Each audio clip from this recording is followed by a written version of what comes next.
We are so excited to be presenting to you about fast fashion today. I'm Caroline. I'm Kiara. I'm Izzy. And I'm Livia.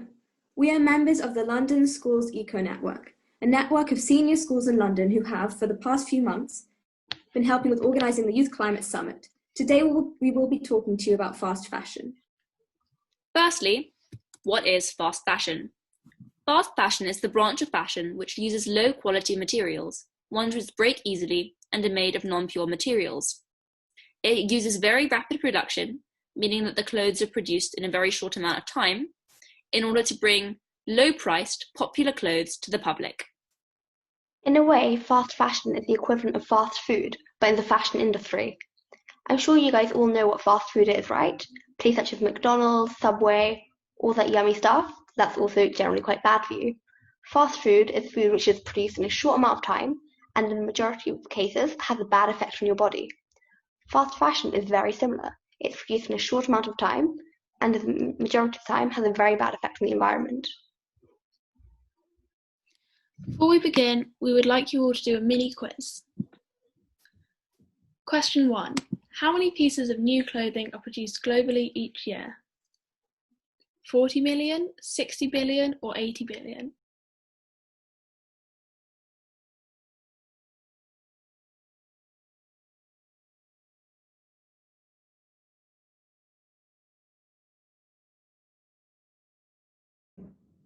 For this one, the answer is 80 billion. How much profit does the fashion industry make each year? $10 billion, $1.2 trillion, or $3 trillion?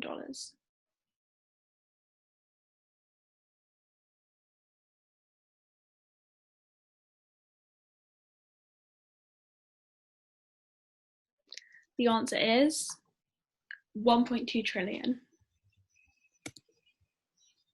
How many times do we wear fast fashion garments? Less than 5 times, around 10 times, or around 15 times?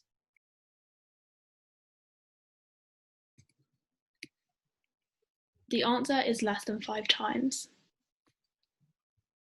And how long do we keep fast fashion garments on average? 35 days, 60 days, or 75 days?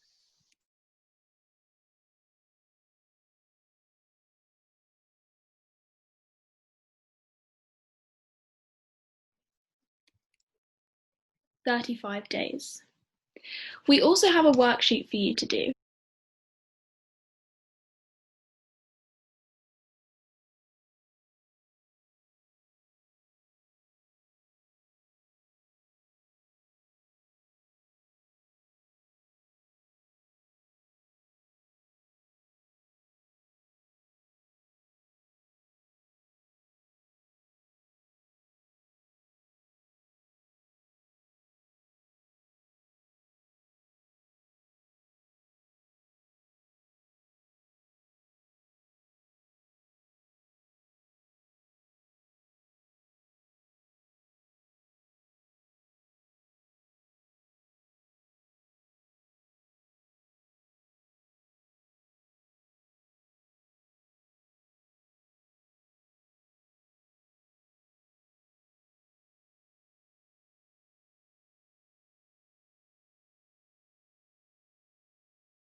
So, why does fast fashion have a bad effect on the environment? Well, here to help us explain is Jack. Jack, like many of you, is a junior school student at a school in England. Jack likes to buy his favourite clothes from a huge range of stores. But what effect does Jack's buying have on the environment? Firstly, a quick overview of the clothes that Jack is wearing. Jack is wearing a red cotton t-shirt and blue denim jeans. So let's take a look at the journey that Jack's t-shirt has taken to get to his local shop in England. First stop, India. Jack's shirt is made of cotton, a type of material that is harvested from cotton plants. In India, cotton crops are grown and harvested in huge quantities, but the growing of cotton has multiple bad effects on the environment. Firstly, to grow enough cotton to make only one t-shirt requires 27,000 litres of water. This is because the cotton plants are very thirsty. In order to grow, they require a lot of water. 27,000 litres, however, is a very large amount. It is equivalent to the daily drinking water of 9,000 people. Cotton farms are generally grown next to rivers, which are a major source of the water for the cotton plants. Because cotton farms are extracting water from these rivers at an alarming rate, many rivers near the farms are facing drought. This means that villages or towns further down the river from the farms cannot get their water. So Jack's t-shirt is actually causing villagers to go thirsty. Additionally, cotton farms take up a vast amount of land. In order to clear spaces for them, many acres of natural land, such as forests or marshes, which are very good carbon absorbers, are ruined. This means that cotton farming gets rid of the only natural methods we have of reabsorbing the carbon we emit into the atmosphere when we burn fossil fuels. Thirdly, keeping cotton plants healthy requires farmers to keep insects and bacteria off the cotton buds. To do this, they use pesticides, sprayable chemicals which kill certain insects. Although this increases the yield of the cotton, the pesticides soak into the soil, killing microorganisms and microbacteria in the soil. They can also leak into rivers and poison them, making the water from that river undrinkable. This compounds the water problems that we previously mentioned.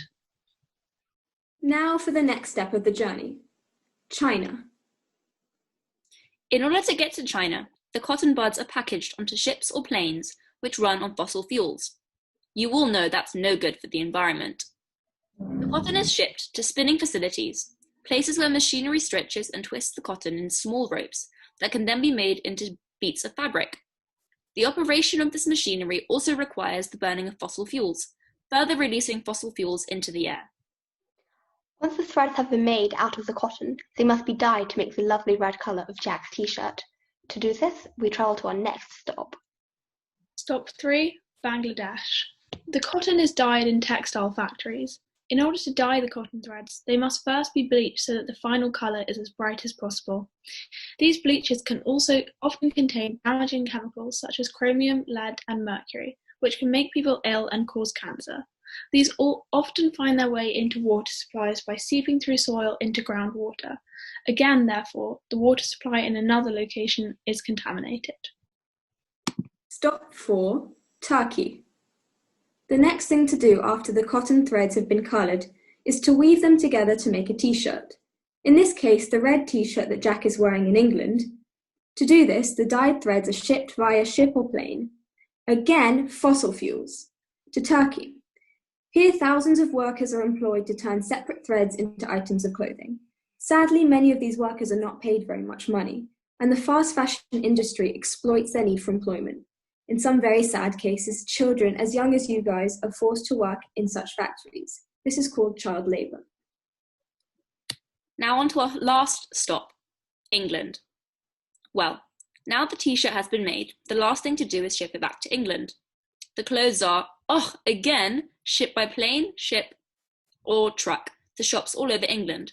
Then Jack can buy his red t-shirt. You might think that this is where the journey of Jack's t-shirt ends, but sadly it isn't. Jack's shirt now goes home with him. Every time he wears it, he washes and dries it in a washing machine, which uses huge volumes of water. In fact, the average family in the UK does 8 to 10 loads of laundry every week. Every time that this laundry is done, small fibres in the cloth dissolve in the water. Eventually, this water makes its way into oceans and rivers, where the dissolved fibres pose threats to underwater life. From this story, it's very clear to see that the creation of just one t-shirt can have a hugely detrimental impact on the environment. Let's do a quick recap. The material that the shirt is made from, cotton, requires large volumes of water. The pesticides used to enhance cotton growth contaminates the water systems. The transport of cottons in different stages of the journey releases vast amounts of fossil fuels into the atmosphere, contributing to global warming. And lastly, the manufacturing of the clothing has many bad social impacts, such as child labour. But it isn't all that bad. There are many things that Jack can do to shop more sustainably. Firstly, Jack can try and hang his clothes up to dry naturally rather than using the dryer. Jack could also go second-hand shopping, for example to thrift shops, rather than going to normal brand stores. Jack can also donate his clothes to charity shops when he is done with them, so that someone else can use them too.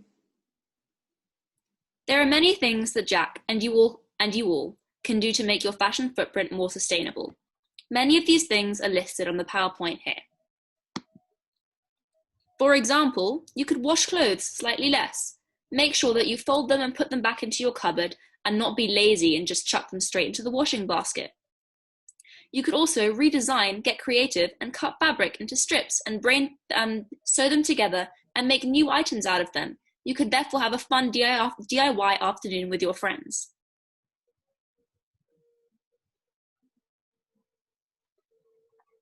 There are also a few harder solutions. For instance, you could do some research on the companies you usually buy clothes from to see how environmentally friendly they are, and you could also look for some sustainable clothes companies, such as Everlane or H&M Conscious or Patagonia or Pact. However, these can be slightly more expensive. Finish off, we'd like you all to have a discussion amongst yourself. On the PowerPoint are some questions. Please have an open discussion and all share your opinions on the topic.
And lastly from us, we'd like to outline our goals from this session.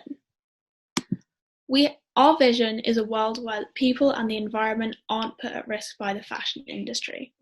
We also have a pledge that you can take to be more conscious of your buying habits and to be more resourceful with how you use and wash the clothes you already own. Lastly, our call to world leaders is to regulate and put pressure on the fashion industry to be more responsible in the impact it has on our planet and the people who live on it. Thank you so much for watching, everyone.